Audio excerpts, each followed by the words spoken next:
Happy Friday, everyone. Today with I know you've called me off there, Luke, but we're on. It says, oh, cool. We're on. Yep. Happy Friday, everyone. I'm here with Stress Teflon author Luke Mathers again. And we're going to talk about something that I think is pretty topical at the moment, and Luke calls it a lobster moment. Yeah, it's weird where you get this stuff. It's one of those things. I was watching Friends with my daughter. Chloe loves Friends. All right, so we're watching Friends, and Phoebe was talking about lobsters and how that Ross and Rachel were each other. If you don't watch Friends and you've been living under a rock, or you might not get most of this. But that Ross and Rachel were each other's lobster, and she talked about the lobsters walking around the tank holding claws, and that lobsters mate for life and all this sort of stuff. And being someone that gets a bit nerdy and likes a bit of science, I thought, well, is Phoebe right? So I did some research, and I might get Phoebe's view of it first. Actually, I can actually share this. Here we go. So let's have a look at this. So we're watching Friends in the middle of a live. Because she's your lobster. Oh, she's going somewhere. Lobsters fall in love and mate for life. You know what? You can actually see old lobster couples walking around their tank, holding claws. You have to picture lobsters. So it's a really cute idea, isn't it, that the lobster's walking around their tank? Yeah.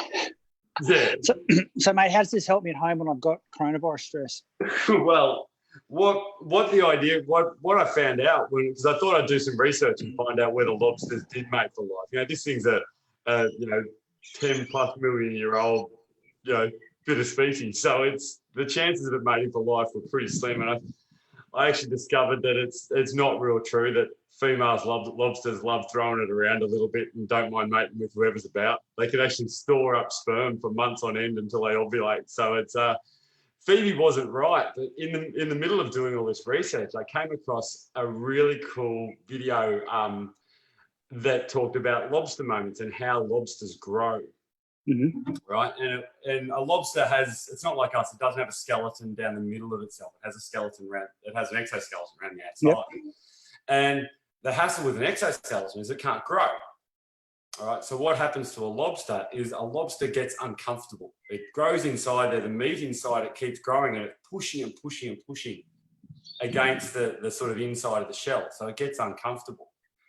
And what happens when it gets uncomfortable is it has to go somewhere safe and it has to bust off that shell. So it has to make itself really, really vulnerable, and it sheds its shell.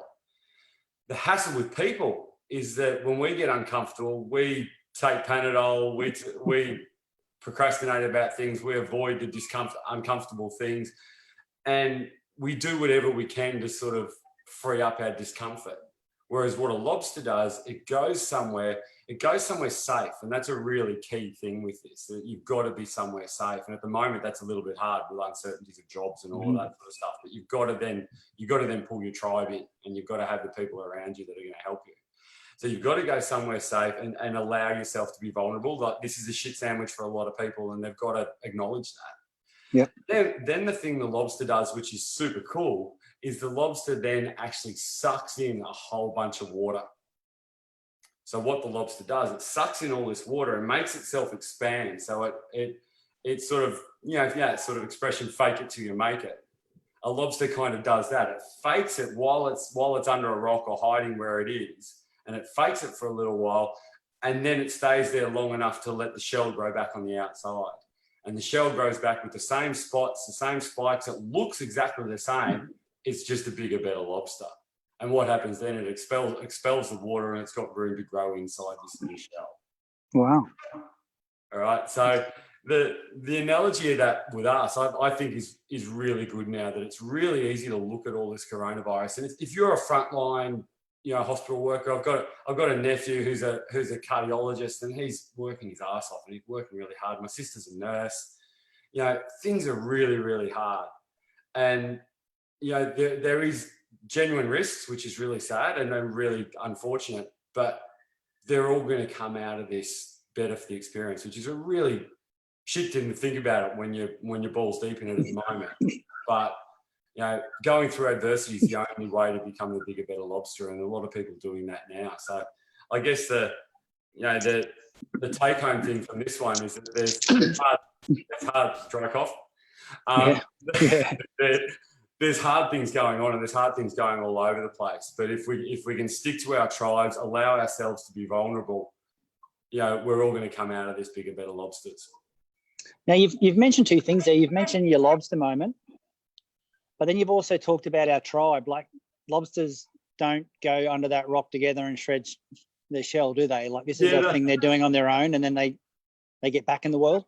They do it on their own, but we've got lots of parts of our brains and social things that lobsters don't have. So they're our lobster might crawl under a rock where its predators can't see them, whereas our rock needs to be our families, it needs to be our friends, it needs to be our tribes. They're the places where we should be allowed to be vulnerable. We should be allowed to say the things that are scary and that we don't really want to admit to ourselves. And unless we allow ourselves to be a bit vulnerable and feel the feelings we're feeling, then we're not going to be able to grow from this, and it's going to knock us down. So, mate, that's a great point. Like, from a planning perspective, for those people out there who are having a pre-lobster shell moment where they are going to the corner and rocking and worrying about what's happening in the world, because there's a lot of shit stories coming out. Nobody knows what's going on. Will they have cash flow? Won't they have cash flow? Will businesses survive? Will my supply partners still be partners? It's just, you look at some of the big chains that are doing really big numbers at the moment, but the small businesses that all lead into those are all struggling. So, there's a lot of people out there having those moments. So what should we do if we're at home and we can see that someone in our family is in that state? Yeah, it's almost a thing that you've got to lay some groundwork at that it's okay to be vulnerable. It's okay to be sad, but it's not okay to wallow in it.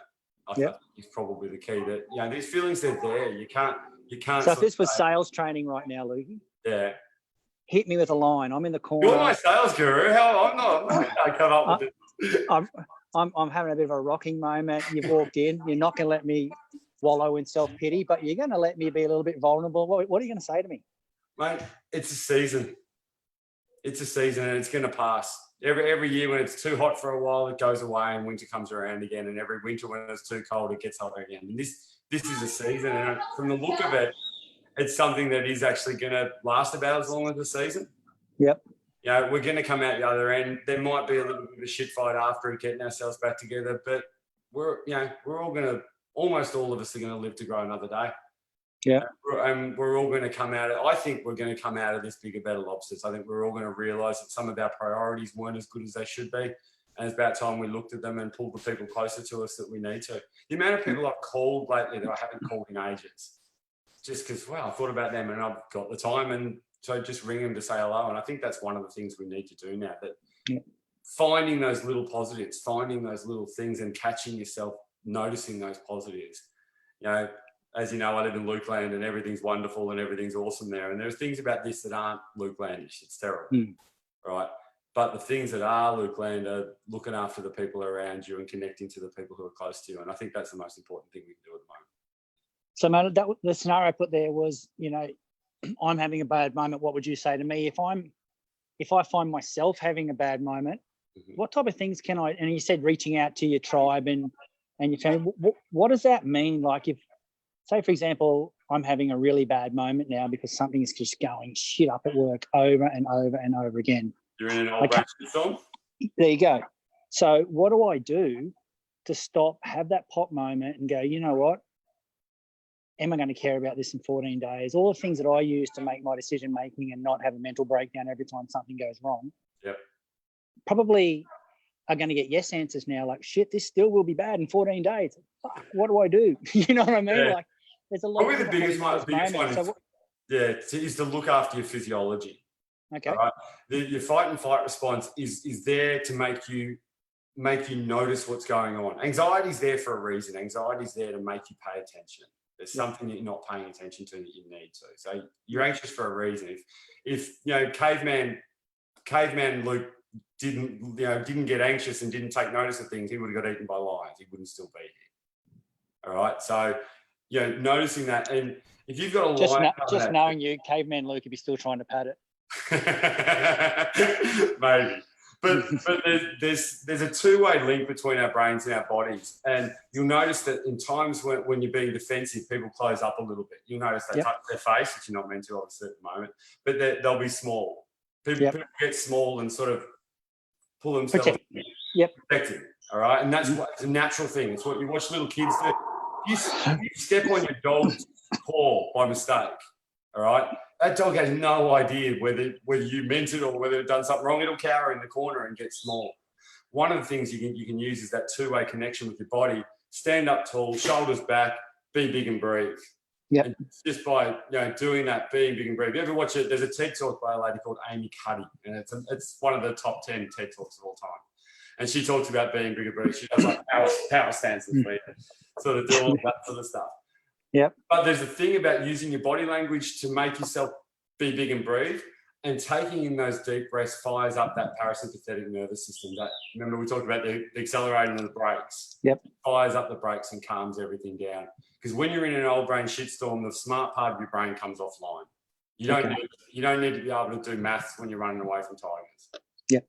All right. So by being big and breathe, your body's then telling your brain, it's okay, there's no tigers here. I'm not going to stand here like this with a tiger coming at me. I'm okay. And being big and breathe is going to be a good way to do it. Yeah, it makes sense. Makes complete sense. Mate, that's been really good. If it's Friday, we might get off this, jog on. Have you got any more thing to add to this? No, that'll do it for today, I reckon. Let's see you all again on Monday. I like that one. That was good. There you go. So if you want to catch Luke, lukemathers.com.au. Lukey's got his crazy Instagram account. What's it called again? Finding.Carlos. Wow. We might go through that next week. We might do a little Finding Carlos with everyone. That'll be fun. Yeah, that'll be good. And if you're feeling stressed, reach out. There's lots of places you can talk to. Start with a family member. Go beyond. All of those places are fantastic. Lifeline. Any of those are good. We might actually try and do one of these next week where we get some questions from people in the audience and for sure, mate. For sure. But guys, it seems like the end of the world. It sounds like the end of the world. The way the press are putting it across, it looks like the end of the world. The reality is, it won't be the end of the world. We just need to get through this. Reach out to people. Talk to your people in your business. Talk to people outside your business. Talk to your friends. Talk to everyone. Just reconnect with the world. Absolutely. Get on board, Luke. Cheers, exactly, mate. Cheers. Bye. See you soon.